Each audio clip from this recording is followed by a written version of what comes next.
আজকে মূলত বিষয় আমরা ডিজি সাহেবের কাছে আমরা একটা ডেপুটেশন দিচ্ছি। বিষয়টা হলো বিগত কিছুদিন যাবৎ পশ্চিম ত্রিপুরা জেলার অন্তর্গত বিভিন্ন জায়গায় ভারতীয় মজদুর সংঘকে অবমাননা করে, ভারতীয় মজদুর সংঘ প্রদেশ বিএমএসকে অবমাননা করে এবং পশ্চিম ত্রিপুরা জেলা বিএমএসকে অমান্য করে ভারতীয় মজদুর সংঘের সিম্বল ব্যবহার করে জায়গায় জায়গায় কিছু চাঁদাবাজি করা হচ্ছে।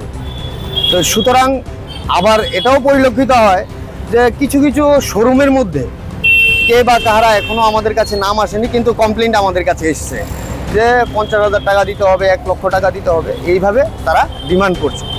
তারই প্রতিবাদে আমরা ডিজি সাহেবের কাছে একটা 5 জনের একটা প্রতিনিধি দল আমরা একটা ডেপুটেশন দিচ্ছি, এইগুলো যাতে অতি সত্বর এগুলো যাতে বন্ধ হয়।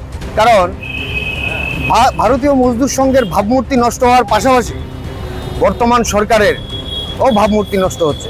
তার জন্য অনেকেই ভারতীয় মজদুর সংঘকে দায়ী করছে, কিন্তু ভারতীয় মজদুর সংঘ বিশেষ করে পশ্চিম ত্রিপুরা জেলা বিএমএসে এই সমস্ত কার্যকলাপ হচ্ছে। এই কার্যকলাপগুলোকে ভারতীয় মজদুর সংঘ কোনো রকমই বরদাস্ত করবে না। আগামী দিনেও তার জন্য ভারতীয় মজদুর সংঘ পশ্চিম ত্রিপুরা জেলা বিএমএস ইনিশিয়েটিভ গ্রহণ করবে।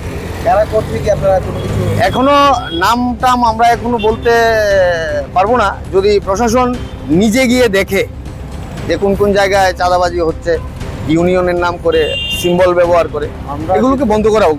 ভারতীয় মজদুর সংঘ ত্রিপুরা প্রদেশ এবং ভারতীয় মজদুর সংঘ পশ্চিম ত্রিপুরা জেলা বিএমএস এগুলোকে মান্যতা দেয় না। আপনার পরিচয়? আমার নাম রাজীব বণিক, আমি জেলা সম্পাদক পশ্চিম ত্রিপুরা জেলা বিএমএস।